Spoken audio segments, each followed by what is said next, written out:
Hey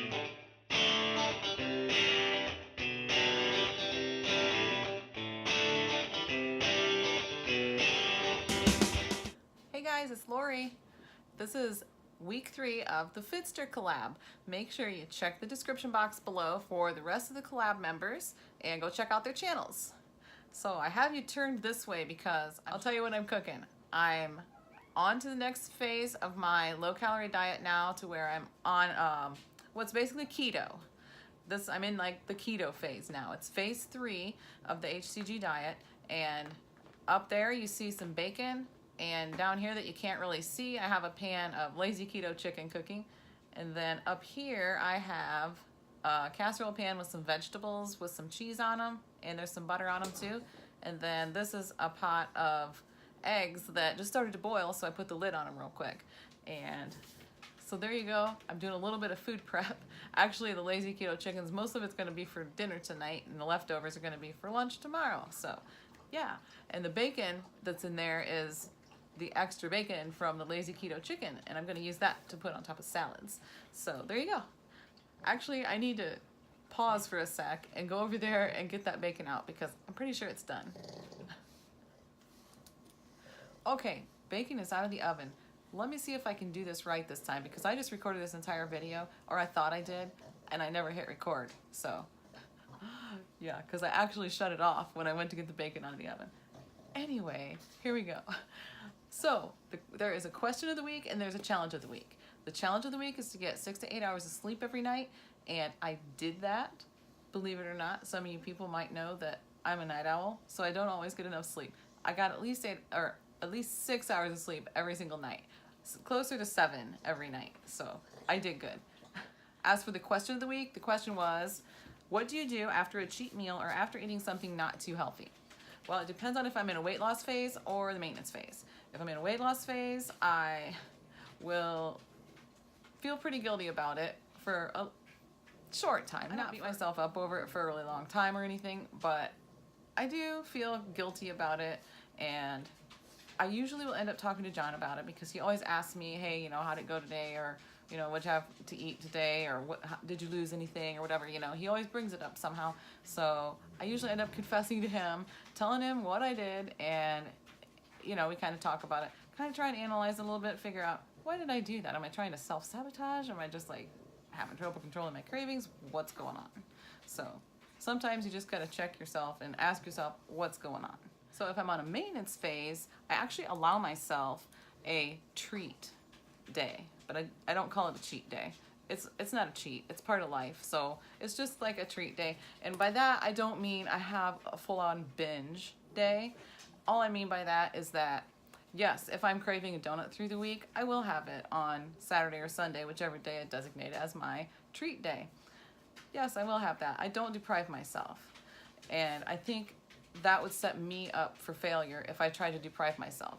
That's another reason I don't call myself strictly a keto person, but I do eat keto style all week long, and many times on the weekends I still eat keto style, but depending, if I'm maintaining, I do eat some things like rice and stuff like that. And like I said, if I want a donut, I have it on the weekend. So obviously that's going to kick me out of ketosis if I'm in ketosis, which I may be if I'm eating keto all week long.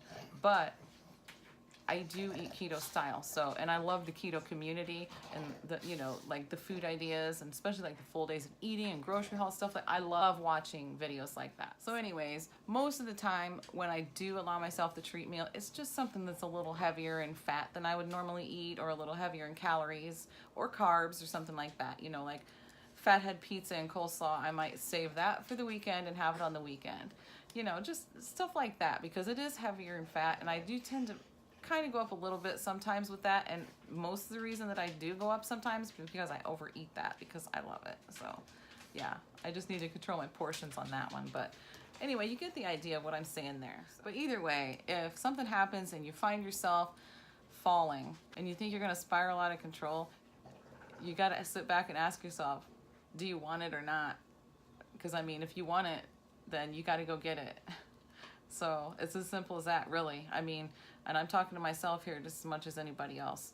As far as trying a new vegetable, I finally got my kale, but I haven't made it yet. So I just got it yesterday or the day before. I don't remember, but I am gonna do it. And somebody had requested in the comments that I make a video when I make the kale and when I eat it.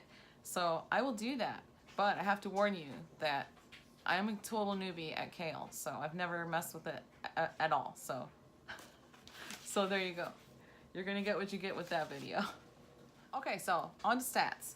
So last week I had said that I was down a total of 8.2. This week I was down a total of 9.6. So that was a total loss of 1.4 for the week. Considering that I was doing hCG and on the low calorie days for that week, that's really not that great for me, historically speaking at least.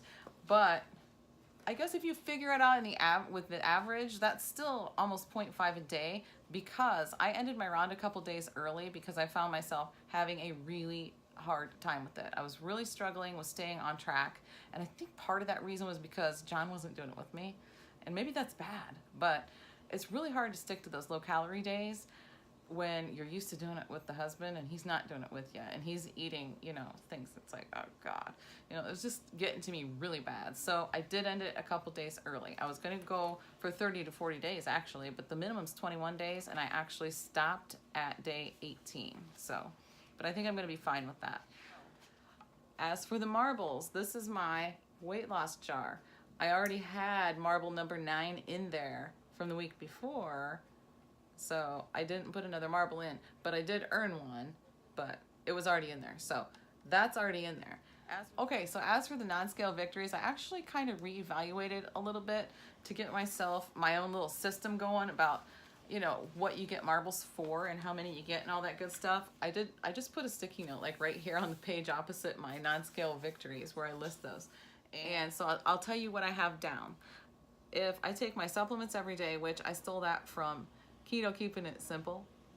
I stole that from her, and I set an alarm on my phone just like you do. Anyways, if I take my supplements every day for the whole week, I'm giving myself 2 marbles for that. If I stay on plan for 3 days in a row, I'm giving myself 1 marble for that. If I make a daily journal entry, I get 1 per week. If I meal plan and meal prep every week, I get a marble for that. If I get in my water for the week, every day for the week, I'm giving myself a marble for that. And if I'm out there lifting 5 days a week, which is our schedule, it's 5 days a week, then I'm giving myself 3 marbles for that. And if I do something for my decluttering task list that I have made up for myself, I'm also giving myself a marble for each task that I get done. So let me just tell you right now, I didn't get any marbles for anything for that this week, but whatever. Oh, I gotta get busy on that. What do I get marbles for? I get 1 for doing the challenge successfully. I got all my sleep this week. And I also get 2 for taking my supplements every day. And thanks, Lisa. And I also get 1 for staying on plan 3 days in a row. And I could get another one for the next 3 days in a row, but I didn't stay on plan for the next 3 days. So I only get 1 for that. Daily journal entry, I get a marble. Meal planning and meal prepping, I get a marble, and I just showed you a little bit of that. And I also have a casserole made up that's in the refrigerator right now. All I have to do is put it in the oven tomorrow, and it'll be ready to go. So it's prepped up too. So, and that'll actually last for leftovers, maybe for the next night, because I don't know if the boys are going to be eating at home. So anyways, on with the marbles. Yeah, so I guess that's it for the marbles. I thought I had another one, but it was the challenge, and I already put the marble in for that. So yeah, I'm pretty happy. I feel like I did pretty decent, and I'm feeling much healthier and slimmer after being on the low calorie days for the whole month so far. And even though I screwed up a little bit, I still feel so much better, and I'm down 9.5 pounds, so I probably should feel a whole lot better. But and just from eating clean, that's what's making me feel the best, I think. So okay, and that is it for my Fitster video. Thank you guys for watching, and I will see you in the next video.